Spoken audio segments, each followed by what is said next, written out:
साधु जी सीताराम। गुरुदेव के चरणों में दंडवती। कल्याण पत्रिका से भगवान के नाम की महिमा। नाम संकीर्तनम यस्य सर्व पाप प्रणाशनम। प्रभु का नाम तो ना जाने कितने कल्पों के पापों का नाश कर देता है। हरि का नाम, हरिर नाम, हरिर नाम, हरिर नामैव केवलम, यानी केवल हरि का नाम, केवल हरि का नाम और केवल हरि का नाम। नास्तेव नास्तेव नास्तेव, नहीं मतलब नहीं और नहीं इसके अलावा और कुछ नहीं। नास्तेव गतिरन्य था, इसके अलावा और किसी से गति नहीं होती। जैसा कि श्री तुलसीदास जी महाराज रामचरितमानस में कहते हैं कि तब लगी सकलन जीव कहो सपने हो मनुष्यराम। जो प्रभु का नाम नहीं लेता उसे तो सपने में भी विश्राम नहीं मिलता। वह श्री हरि तुलसीदास जी महाराज कहते हैं विनय पत्रिका में कि वह आप कहीं भी चले जाइए, किसी भी कोने में चले जाइए, शांति तो केवल प्रभु के नाम में ही स्थापित होती है। काकभूषुंडी जी कहते हैं ना जाने इसने कितने तीर्थ हुए, कितने जन्मों में भटका, और ना जाने मैंने ऐसा कोई पुण्य शायद ही हो जो ना किया हो, मगर तब भी मुझे शांति प्राप्त नहीं हुई। मैं सारे तीर्थों में गया, सारे पुण्य किए, बड़े बड़े दान किए, बड़े बड़े यज्ञ किए, हवन किए, मगर शांति जो है गरुड़ जी महाराज, काकभूषुंडी जी कहते हैं कि हे गरुड़ जी महाराज, ये जो राम नाम से मुझे शांति प्राप्त हुई है, ऐसी शांति मुझे कभी प्राप्त नहीं हुई है। तो नाम संकीर्तनम यस्य सर्व पाप प्रणाशनम। नाम से श्रेष्ठ भला संसार में और क्या हो सकता है। सतयुग में जिस तरह ध्यान से, उसके बाद त्रेता में यज्ञ से और द्वापर में पूजा अर्चना से, वो महत्व केवल कलयुग में नाम से, कलयुग में केवल नाम की ही महिमा है। एक छोटे से नाम से करोड़ों साल की तपस्या जो सतयुग में हुआ करती थी उसका फल मिल जाता है। भगवान के नाम में पूरी सामर्थ्य है। भगवान ने अपने आप को अपने नाम में समाहित कर दिया है। कलयुग में प्रभु के कीर्तन से ही, छोटे से कीर्तन से बड़े फल मिल जाया करते हैं। नाम से ही रूप है, नाम से ही लीला, नाम से ही धाम है। नाम के सहारे ही प्रभु प्रकट हो जाते हैं। नाम और भगवान में कोई अंतर नहीं है। राम और राम के नाम में कोई अंतर नहीं है। राम का नाम ही राम है। राम के नाम की सामर्थ्य और क्या कहें। विनय पत्रिका में गोस्वामी श्री तुलसीदास जी महाराज कहते हैं कि राम राम राम जी, जोलो तू न जपी हूँ, तोलो तू कहूँ जाए, तिहु ताप तपी हूँ।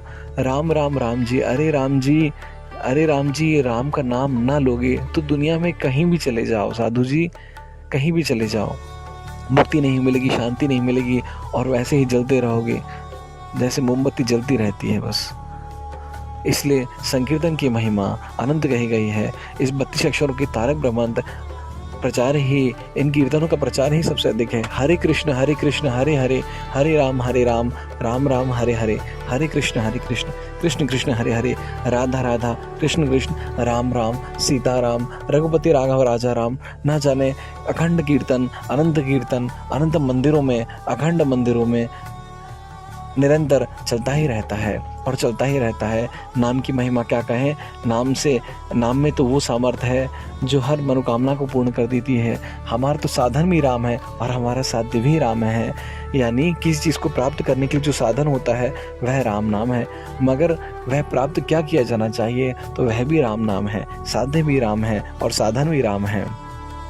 सिद्ध महापुरुषों के लिए राम नाम ही सब कुछ होता है। नामदान के द्वारा ही प्रभु मुक्ति को प्राप्त करते हैं। बनारस में, जब काशी में जो भोले बाबा की नगरी कहा जाती है, वहाँ पे जो तारक मंत्र कहा जाता है वह राम नाम ही तो है। भगवत सेवा ही है।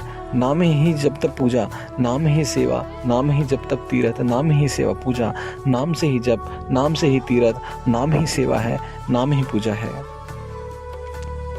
आलवार कहते हैं कि नाम स्वर्ण के आभूषण के तुल्य है, जिसकी जब इच्छा हो तभी व्यवहार किया जाना चाहिए, और नाम ही है पिंड के समान, जिनका व्यवहार उन्हीं व्यवहार के उपयोग बना लेने पर ही किया जा सकता है। नाम की यह महिमा नामी का ही तो संकल्प है। नामी ने तो महान कृपा करके अपनी पूरी सामर्थ्य नाम में डाल दी है। प्रभु ने अपने सारी सामर्थ्य नाम में ही डाल दी है। जब भी हम इस नाम का श्रवण करते हैं तो हम उसकी ऋणी हो जाते हैं। सभा में दुशासन के वस्त्र खींचे जाने पर जब द्रौपदी ने हा गोविंद कह के पुकारा, तभी श्री कृष्ण को ऋणग्रस्त कर दिया था। और नामी की इतनी महिमा, और नामी की इतनी महिमा, और नाम की इतनी महिमा इस संकल्प से है कि सिद्ध महापुरुष ही और संतों के आशीर्वाद से ही इस रहस्य को समझा जा सकता है। प्रायः एक दृष्टांत और कहा गया है कि एक श्री श्री बलराम स्वामी जी महाराज एक वक्त अति वृद्ध अवस्था में थे। उस समय वे अयोध्या में श्री विजय राघवाचार्य जी महाराज के आश्रम में गद्दी के अधीश्वर थे। वे आश्रम में बीमार हो गए और उस समय उनके पास रहता क्या था, कुछ नहीं, केवल राम नाम। वे बस प्रतिदिन विष्णु सहस्त्र नाम का पाठ किया करते थे। उनकी भयानक बीमारी का समाचार सुन करके एक साधु आए। कुछ देर बैठने के पश्चात साधु ने श्री स्वामी जी से पूछा कि आज आप कैसे हैं, इतनी तकलीफ में भी आप? तो उन्होंने कहा, मैं 2 दिन से तो ठीक हूँ। विष्णु सहस्त्र नाम का पाठ जो इतने दिनों से चल रहा है, राम नाम की संकीर्तन से मेरा शरीर भी स्वस्थ रहता है और इस शरीर में क्या, हम तो पूर्णतः ठीक हो ही जाएंगे। श्री स्वामी जी महाराज ने यह सुनकर कुछ भी नहीं कहा, केवल मुस्कुरा दिए। कुछ देर ठहरे और साधु जी तो चले गए। उनके जाने के बाद श्री स्वामी जी महाराज ने आश्रम के अधिकारी से कहा कि कल से विष्णु सहस्त्र नाम का पाठ बंद करवा दीजिए। एकदम से यह सुनते ही सभी विस्मित हो गए, सब स्मित हो गए। ऐसा निर्देश क्यों दिया साधु जी ने? आखिर ऐसा क्या हो सकता है? उन लोगों ने सोचा कि नाम की महिमा तो सभी शास्त्रों में कही गई है, फिर अभेद होने पर भी नाम बड़ा है, तो फिर स्वामी जी महाराज ने ऐसा क्यों कहा, विष्णु सहस्त्र नाम क्यों बंद करवाया? इस महान प्रश्न और महान जिज्ञासा को लेके लोग बैठे रहे, किंतु स्वामी जी से किसी ने पूछने का साहस ना किया। सभी एकदम शांत। तभी अंतर्मुखी स्वामी जी खुद ही कहने लगे कि मेरी बीमारी के लिए नाम की व्यवस्था ना की जाए। साधु महात्मा तो पहले ही कह गए कि कुछ दिन और पाठ होने तक मैं पूर्ण रूप से निरोग हो जाऊंगा। इससे यह सिद्धांत तो निश्चित ही है कि विष्णु सहस्त्रनाम के पाठ से ही मेरे रोग का नाश का कारण है, यानी विष्णु सहस्त्र नाम रोगी को रोग मुक्त भी करता है। इसमें संदेह के लिए जरा भी अवकाश नहीं है।